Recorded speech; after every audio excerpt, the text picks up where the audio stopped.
Welcome to the Upstate CFO Council. This organization was founded in 2019 by Robert Bendetti in order to provide a networking and educational forum for senior financial executives to share best practices, to discuss current financial issues, and to learn about current topics related to the performance of their job. Barbie Jefferson, how are you doing this morning? I'm well, thank you. Thanks for having me. I know, I'm excited to do this. Thanks very much for agreeing. I was commenting before we started, I dig your little animal on the windowsill, and it looks like you got a nice umbrella on the other side. And if it's raining in the upstate, in 2 or 3 hours, it's going to rain in Charleston. Get ready, it's a lot. There's a lot coming. Well, it's been a while since we've had rain, so a little bit of rain would be good, but I don't know. I don't want a lot of bit of rain. Barbie Jefferson is the CFO at the YMCA of Greenville, and before that, CFO at Wofford. And Barbie got your undergrad in accounting from Columbia College. Yes. And your master's of accounting from the University of South Carolina. That's correct. And I found a couple of things about you on the interwebs. One is I found that you participated in a really cool podcast and gave a great talk on the importance of mentorship, which I thought was great and how true that is. And then also I was Googling around, and one of your mentors, I think, was the previous CFO at Wofford before you became the CFO of Wofford. And he said something really nice about you that no one's ever said about me. So I'm going to read this. She would be fabulous. My only qualm is that you'll realize how smart she is and how much she has been doing while I have been here. And that was a quote from your predecessor at the previous CFO of Wofford when he was talking about whether or not you should be the new CFO. So I thought that was very kind, and I was going to share that with our audience today. Thank you.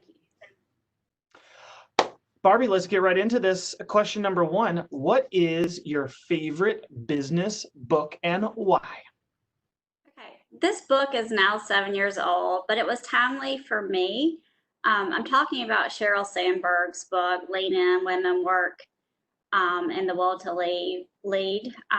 It came out while I was in my first year as the CFO and feeling great insecurities and uncertainties about myself as a senior leader, and as a mom, a working mom. So her insight into the ways women think about leadership and work-life balance, and her suggestions helped me tremendously in those early days. She pointed out a lot of things that I was doing that I wasn't even aware that I was doing that were detrimental to my success, and it was very helpful for me. And I still reflect back on that book, even though it's kind of old and outdated at this time. It's still my favorite.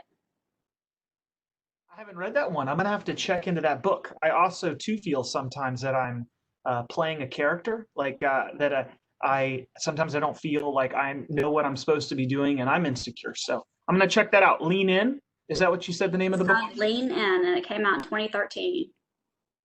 All right. Question number two. What is the best advice that you have received? It's funny that you brought up that mentor, my predecessor when I was at Wofford College.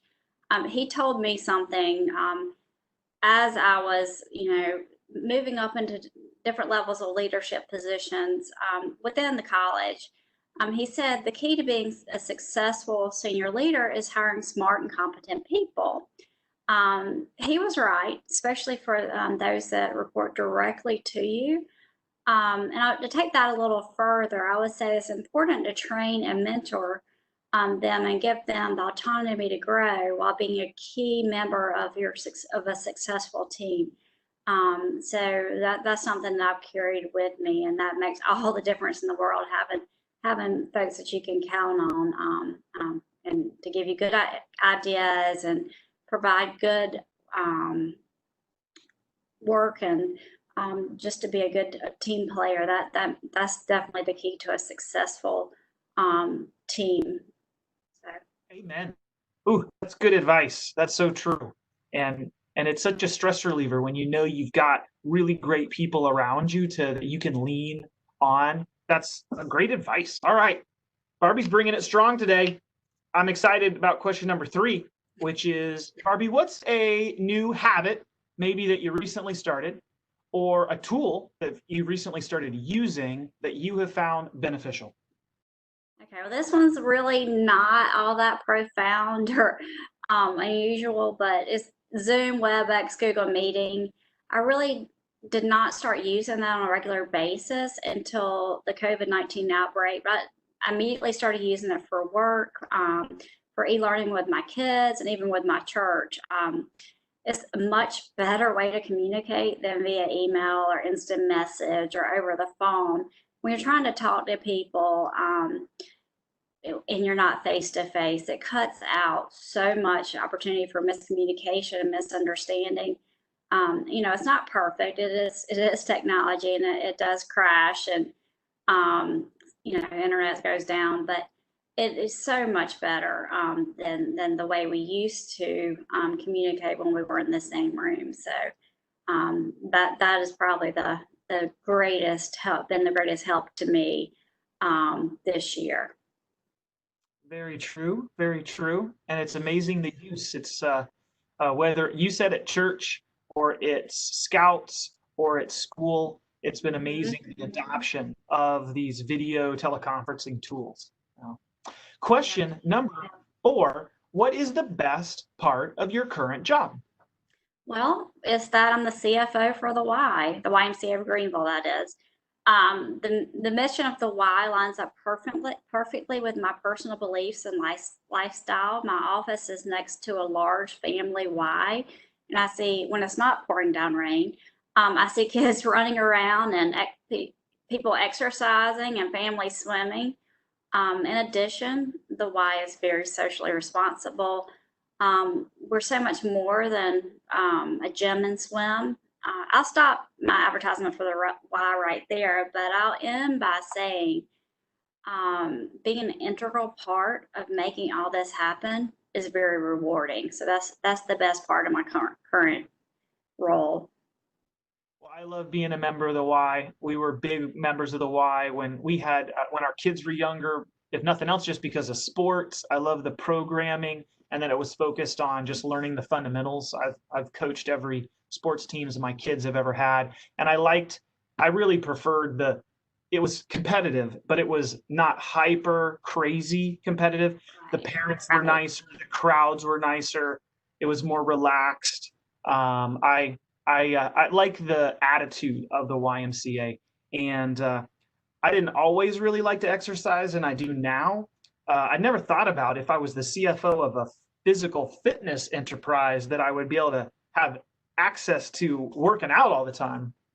So if you slip, Barbie, I might come after your job.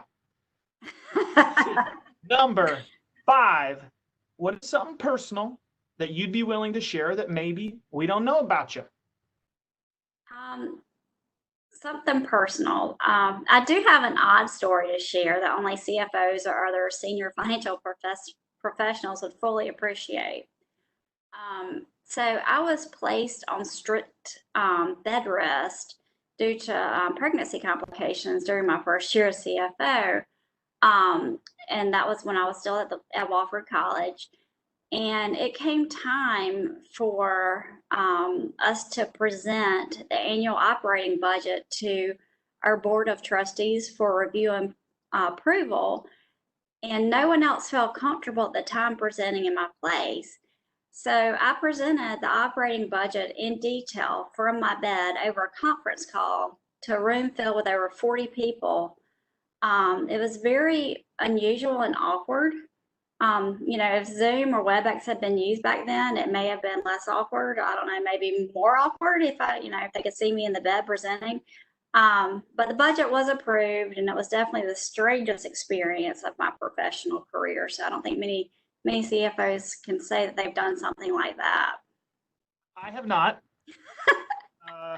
That is impressive. That's a never give up kind of attitude. That's dedication. And Barbie, I'm going to say, I think that it's better that you weren't on WebEx. That would still be on the internet somewhere, and I would have found it. And I would have been showing it right now.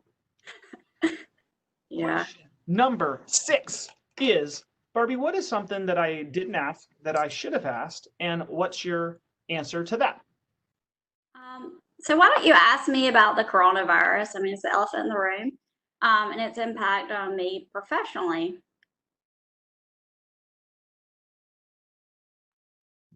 Hey, Barbie, how has the coronavirus, the COVIDs, affected you professionally?